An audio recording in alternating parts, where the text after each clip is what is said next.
Solid state class 12 के अंदर chemistry का ये पहला चैप्टर है। कोई भी जो मैटर होता है उसकी तीन स्टेज होती है, solid, liquid and gas. Solid के अंदर क्या होता है, कॉन्स्टिट्यूट पार्टिकल है वो एक दूसरे के बिल्कुल पास पास स्थित होते हैं। लिक्विड के अंदर जो है कॉन्स्टिट्यूट पार्टिकल थोड़े दूर दूर होते हैं, और गैस के अंदर जो कॉन्स्टिट्यूट पार्टिकल है वो और भी ज्यादा दूर दूर होते हैं। जैसे देखना यहाँ पे जो है कॉन्स्टिट्यूट पार्टिकल एक दूसरे के बिल्कुल पास पास है, क्योंकि इनके अंदर इन पार्टिकल के बीच का जो इंटरमोलिकुलर फोर्सेस है वो बहुत ज्यादा होता है, और जब इंटरमोलिकुलर फोर्सेस ज्यादा होगा तो ये कॉन्स्टिट्यूट पार्टिकल क्या होंगे, एक दूसरे के पास पास स्थित होंगे। लिक्विड के अंदर क्या रहता है, जो कॉन्स्टिट्यूट पार्टिकल है वो थोड़े दूर दूर रहते हैं, क्योंकि इनके अंदर जो इंटरमोलिकुलर फोर्सेस है वो कम होता है, और गैस के अंदर जो है इंटरमोलिकुलर फोर्सेस नेग्लिजिबल होता है, इस कारण कॉन्स्टिट्यूट पार्टिकल है वो बहुत ज्यादा दूर दूर होते हैं। ठीक है, तो ये होती है कोई भी जो मैटर होता है उसकी तीन स्टेज अपन पढ़ेंगे यहाँ पर सिर्फ सॉलिड स्टेट के बारे में। अब सॉलिड स्टेट की प्रॉपर्टी होती है कि इनका मास, इनका shape, volume, melting point, boiling point ये डेफिनेट होते हैं, और तो और ये क्या होते हैं, हाईली रिजिड होते हैं। अब अपन टाइप ऑफ सॉलिड पढ़ेंगे, एक तो आएगा क्रिस्टलाइन सॉलिड और एक आएगा एमॉर्फस सॉलिड। तो देखना टाइप ऑफ सॉलिड,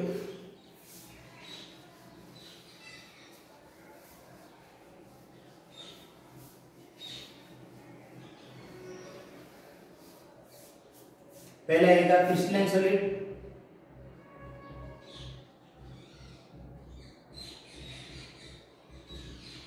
और दूसरा आएगा एमॉर्फस सॉलिड।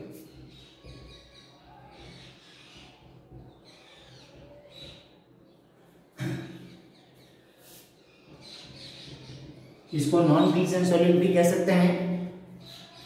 क्रिस्टलाइन सॉलिड के अंदर क्या होता है, जो ज्योमेट्री है वो डेफिनेट होती है, और एमॉर्फस सॉलिड होता है उसकी ज्योमेट्री डेफिनेट नहीं होती है। दूसरा अंतर आएगा इसके अंदर, जो डिफरेंस है, क्रिस्टलाइन सॉलिड है इनके अंदर जो कॉन्स्टिट्यूट पार्टिकल है उनके अंदर रेगुलर अरेंजमेंट होता है, इनमें जो है इररेगुलर अरेंजमेंट होता है। अगला पॉइंट आएगा, क्रिस्टलाइन सॉलिड होता है इनका जो मेल्टिंग और बॉइलिंग पॉइंट है वो डेफिनेट होता है, इनका डेफिनेट नहीं होता। तो देखना सबसे पहला पॉइंट इसका डिफरेंस था,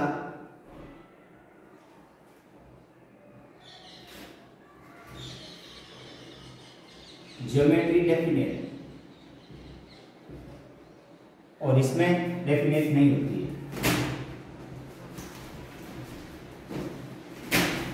They do not have definite geometry. Crystalline solid होता है, ध्यान रखना इनकी जो ज्योमेट्री है वो क्या होती है, डेफिनेट होती है, इनकी ज्योमेट्री डेफिनेट नहीं होती। पहला डिफरेंस हो गया। अगला आएगा, इनके अंदर जो कॉन्स्टिट्यूट पार्टिकल है उनमें रेगुलर अरेंजमेंट होता है।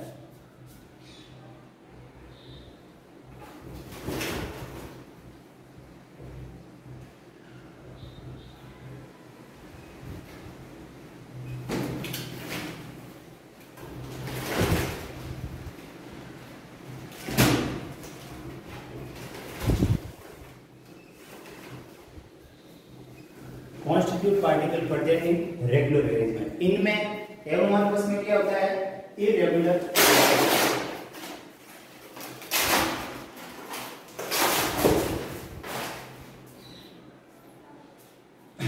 जो क्रिस्टलाइन सॉलिड होता है इनमें कॉन्स्टिट्यूट पार्टिकल में रेगुलर अरेंजमेंट होता है, इनमें होता है इररेगुलर अरेंजमेंट।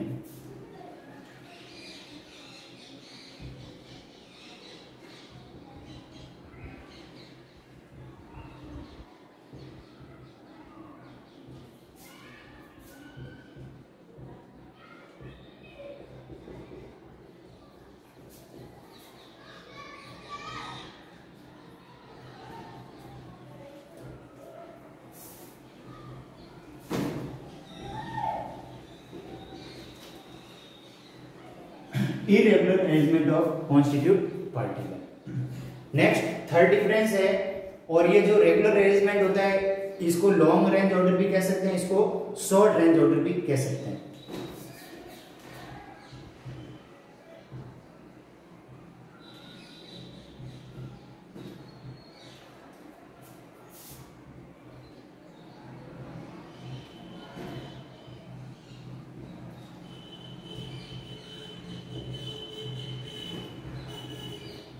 तो ध्यान रखना, यहां पर जो इनकी क्रिस्टलाइन सॉलिड है इनकी ज्योमेट्री डेफिनेट होती है, एमोर्फस सॉलिड है उनकी ज्योमेट्री डेफिनेट नहीं होती है। क्रिस्टलाइन सॉलिड होता है इनमें जो कॉन्स्टिट्यूट पार्टिकल है वो एक रेगुलर अरेंजमेंट में होते हैं, जबकि एमोर्फस सॉलिड है उनमें कॉन्स्टिट्यूट पार्टिकल के अंदर रेगुलर अरेंजमेंट नहीं होता है। रेगुलर अरेंजमेंट का मतलब होता है जैसे स्कूल में प्रेयर होती है उस समय जो स्टूडेंट है वो क्लास वाइज खड़े होते हैं, जैसे फर्स्ट रो के अंदर 6 क्लास, फिर 7, फिर 8, फिर 9, फिर 10, तो उनका एक अरेंजमेंट होता है। लेकिन जब स्कूल की छुट्टी होती है तो सारे स्टूडेंट है वो मिक्स हो जाते हैं, वो एक इरेगुलर अरेंजमेंट है। तो क्रिस्टलाइन सॉलिड के अंदर भी क्या होता है, कॉन्स्टिट्यूट पार्टिकल एक रेगुलर अरेंजमेंट में होता है, एमोर्फस सॉलिड में इरेगुलर अरेंजमेंट होता है, और इसको लॉन्ग रेंज ऑर्डर कहते हैं और इसको शॉर्ट रेंज ऑर्डर कहते हैं। नेक्स्ट आएगा क्रिस्टलाइन सॉलिड है उनका जो मेल्टिंग और बॉइलिंग पॉइंट है वो डेफिनेट होता है, जबकि एमोर्फस सॉलिड है उनका मेल्टिंग और बॉइलिंग पॉइंट डेफिनेट नहीं होता है। Definite melting and boiling point, boiling point, definite melting and boiling point, और इसमें क्या आएगा, they do not have definite melting and boiling point, they do not have definite melting and boiling point। जैसे बर्फ है, बर्फ का मेल्टिंग पॉइंट फिक्स होता है 0 डिग्री सेल्सियस, जबकि उसका जो बॉइलिंग पॉइंट है वो क्या होता है 100 डिग्री सेल्सियस। जैसे वाटर का एग्जांपल है उसका मेल्टिंग पॉइंट होता है 0 डिग्री सेल्सियस, जबकि बॉइलिंग पॉइंट क्या होता है 100 डिग्री सेल्सियस। लेकिन अगर रबड़ और प्लास्टिक का लें तो इनका मेल्टिंग और बॉइलिंग पॉइंट फिक्स नहीं होता, वो एक रेंज के अंदर होता है। जो रबड़ है प्लास्टिक है वो रेंज के अंदर ही पिघलते हैं और एक रेंज के अंदर ही वो सॉलिड में कन्वर्ट होते हैं, तो उनका कोई डेफिनेट नहीं होता है। अगला आएगा जो क्रिस्टलाइन सॉलिड है इनको कहते हैं ट्रू सॉलिड, ट्रू सॉलिड, और इनको कहते हैं स्यूडो सॉलिड।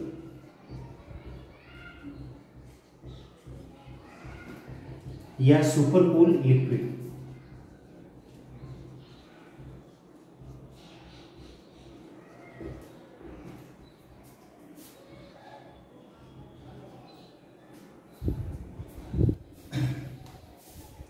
अगला डिफरेंस आएगा इनके अंदर, इनका जो क्लीवेज है वो रेगुलर होता है, जबकि इसका क्लीवेज इरेगुलर होता है, रेगुलर क्लीवेज।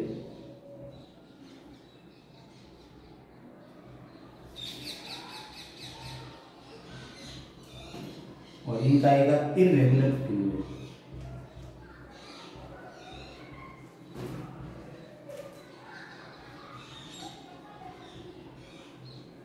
रेगुलर क्लीवेज का मतलब होता है कि जब इनको कट करते हैं तो उनकी जो सतह है वो एक तरह से स्मूथ होती है, चिकनी होती है, जबकि इसकी सतह खुरदरी होती है। जैसे कि इसका एग्जांपल देखना, एक तो अपन जैसे पनीर को काटे और एक किसी रबड़ को काटे, तो रबड़ को काटने के बाद दोनों सतह खुरदरी होगी, जबकि पनीर को काटने के बाद दोनों सतह स्मूथ होगी, चिकनी होगी, तो उसको अपन कहते हैं रेगुलर क्लीवेज, इसको अपन क्या कहेंगे, इरेगुलर क्लीवेज। अगला आएगा इसके अंदर 6 पॉइंट आएगा जो उसमें अभी डिटेल से समझूंगा। इसके अंदर जो कूलिंग कर्व है वो डिसकंटिन्यूअस होता है, जबकि इसके अंदर कूलिंग कर्व है वो कंटिन्यूअस होता है।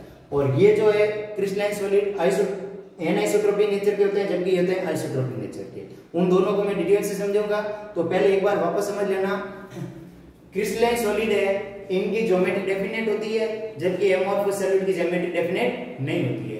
क्रिस्टलाइन सॉलिड है इनके जो कॉन्स्टिट्यूट पार्टिकल है वो रेगुलरली अरेंज होते हैं, जबकि एमोर्फस सॉलिड है तो इनके कॉन्स्टिट्यूट पार्टिकल रेगुलरली अरेंज नहीं होते। इस कारण इसको कहते हैं लॉन्ग रेंज ऑर्डर, और इसको कहते हैं शॉर्ट रेंज ऑर्डर। उसके बाद इनका जो मेल्टिंग, क्रिस्टलाइन सॉलिड के अंदर मेल्टिंग और बॉइलिंग पॉइंट है वो डेफिनेट होता है, इसका मेल्टिंग और बॉइलिंग पॉइंट डेफिनेट नहीं होता है। इसको मैंने वाटर से समझाया है, जैसे वाटर का मेल्टिंग पॉइंट है 0 डिग्री सेल्सियस, बॉइलिंग पॉइंट कितना है 100 डिग्री सेल्सियस, जबकि रबड़ और प्लास्टिक का मेल्टिंग और बॉइलिंग पॉइंट डेफिनेट नहीं है। उसके बाद क्रिस्टलाइन सॉलिड को ट्रू सॉलिड कहते हैं, इसको कहते हैं स्यूडो सॉलिड और सुपर कूल्ड लिक्विड। उसके बाद इनके अंदर जो क्लीवेज है वो रेगुलर होता है, जबकि इसके अंदर क्लीवेज क्या होता है इरेगुलर होता है। इसको मैंने बताया कि जैसे एक तो पनीर को काटे, रबड़ को काटे, तो पनीर को काटने के बाद उसकी जो सतह है वो बिल्कुल स्मूथ होती है, चिकनी होती है, जबकि रबड़ को काटने के बाद उसकी जो सतह है वो क्या होगी, खुरदरी होगी। अगला पॉइंट आएगा इसके अंदर जो कूलिंग कर्व है, मैं अब इसको डिटेल से समझाऊंगा। क्रिस्टलाइन सॉलिड का जो कूलिंग कर्व है वो डिसकंटिन्यूअस होता है, जबकि एमॉर्फस सॉलिड का कंटिन्यूअस होता है। और ये क्रिस्टलाइन सॉलिड एनआइसोट्रोपिक नेचर के होते हैं, ये आइसोट्रोपिक नेचर के होते हैं। दोनों को वापस देखना, समझा रहा हूं मैं।